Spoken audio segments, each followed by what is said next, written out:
네, 그럼 이번에는 한미 원자력 협정의 주요 내용과 사용 후 핵 연료 문제 해법에 대해서 자세히 알아보겠습니다. 한양대학교 과학기술정책학과 김상선 교수 전화 연결되어 있습니다. 안녕하십니까? 안녕하세요. 네.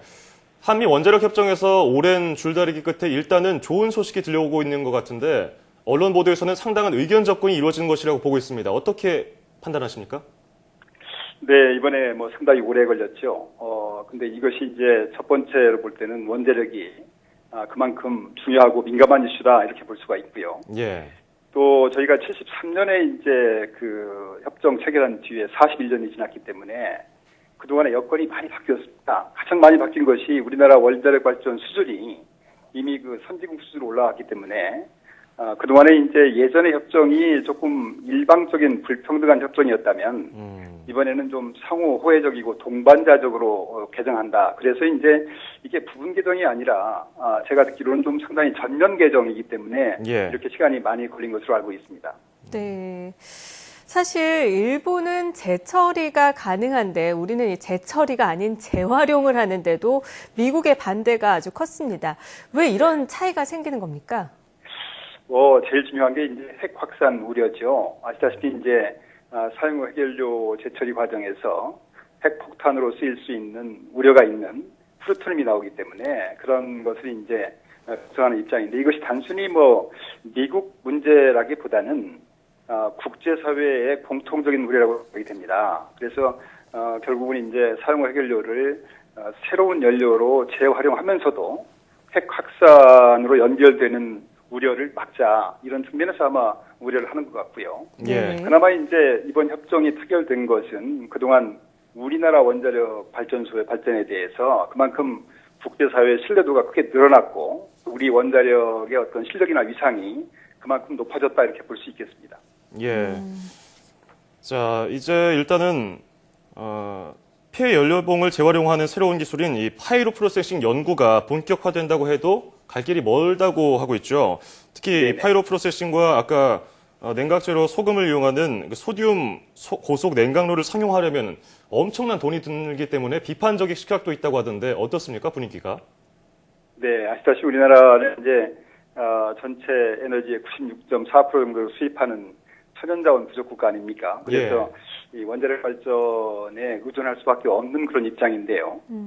우리나라는 이미 이제 세계 원자력 선두권에 맞기 때문에 이것을 잘 유지 발전시키고 동시에 우리나라 국내 수요뿐 아니라 세계 원전 시장에 진출할 수 있는 그런 미래 원전 개발이 필요합니다, 사실은. 네. 필요한데 이런 부분들이 이제 자금 소요가 많이 들고 또 기간이 오래 걸리는 빅사이언스 분야이기 때문에 우리가 인내심을 가지고 지속적으로 개발해야 될 것으로 생각이 됩니다. 예를 들어서 우리가 그 아랍에미레이트에 원전 수출한 것도 지난 50여 년 동안의 노력이 있었기 때문에 가능했듯이 미래 원자력도 그렇게 인내심을 가지고 지속적으로 준비해야 된다고 생각을 하고 있습니다. 네.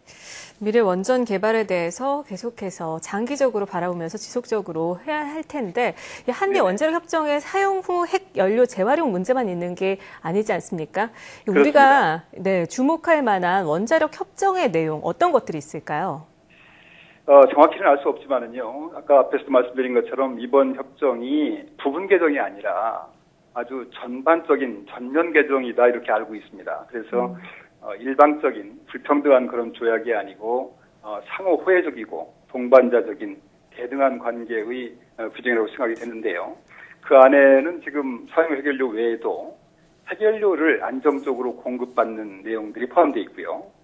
또 우리나라가 이제 해외에 원전을 수출할 때 핵심 부품이라든가 기자재 문제, 그런 허가 문제가 또 굉장히 원활하게 할 수 있도록 되어 있고요. 예. 또 동시에 이제 우리도 개발한 것들이 많이 있습니다, 그동안에. 그래서 우리가 미국의 핵심 부품 기자재를 쓰는 것 못지않게 우리 것을 또 그쪽에 쓸 수 있는 경우가 있기 때문에 상호 호혜적으로 인허가를 받는 그런 문제들이 포함된 것으로 알고 있습니다. 예, 어쨌든 40여 년 전의 상황과 지금의 상황은 확연하게 달라졌기 때문에 거의 동등한 입장에서 이 협약을 체결하고 있다, 타결되고 있다 이런 얘기를 해주셨네요.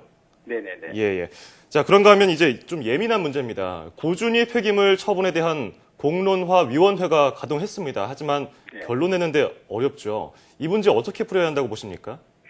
참 큰 숙제죠. 아시다시피 이제 우리나라가 지금 23기 원자력 발전소에서 매년 한 750만 톤 사용 해결료가 나오고 있는데요. 예. 현재는 그것이 이제 원전 내 임시 저장을 하고 있고 2024년경이면 이제 포화 상태에 이른다고 돼 있는데요. 이게 뭐 국가적으로 굉장히 시급하고 중요한 이슈입니다. 그래서 더 이상 이 문제를 미룰 수 없는 그런 의미에서 아마 이제 공론화위원회가 가동이 된 것으로 알고 있는데요. 예. 사실 그 예전처럼 정부가 이런 문제를 일방적으로 밀어붙이는 그런 방식은 통하지 않지 않습니까? 그래서 이 중요하고 시급한 이슈에 대해서 각계의 그 공감대, 각계가 참여한 공감대 형성이 저는 제일 중요하다고 봅니다. 그래서 이제 이 막연한 불안감, 불신 이런 걸 해소해야 되겠다. 그래서 모든 일에 대해서 투명하고 공정하게 합의하는 노력이 필요하다고 봅니다. 그래서 이 공론화위원회뿐 아니라 앞으로 그 다양한 노력을 통해서 인내심을 가지고 지속적으로 이 문제 해결을 위해서 답을 찾아나가야 한다고 생각을 하고 있습니다. 네. 정말 공감대 형성, 그 불안, 불신 해소가 그 무엇보다 중요하지 않을까 싶습니다. 자, 지금까지 한양대 과학기술정책학과 김상성 교수와 함께 이야기 나눠봤습니다. 교수님, 오늘 말씀 고맙습니다. 감사합니다. 네, 지금까지 핵과 관련해서 주변국에 좀 끌려다닌다 이런 얘기가 많이 있었고 우리나라가 네. 그런 입장이었는데 이번에는 그래도 핵 주권을 조금이나마 찾게 됐다고 볼 수 있네요. 그렇습니다. 일단 표면상으로는 좋아 보이는데 하지만 재처리 연구는 어느 정도 자율화됐다고 합니다. 하지만 원전 연료로 사용되는 우라늄 농축 같은 부분은 아직 갈 길이 멀기 때문에 협상 더 지켜봐야겠습니다.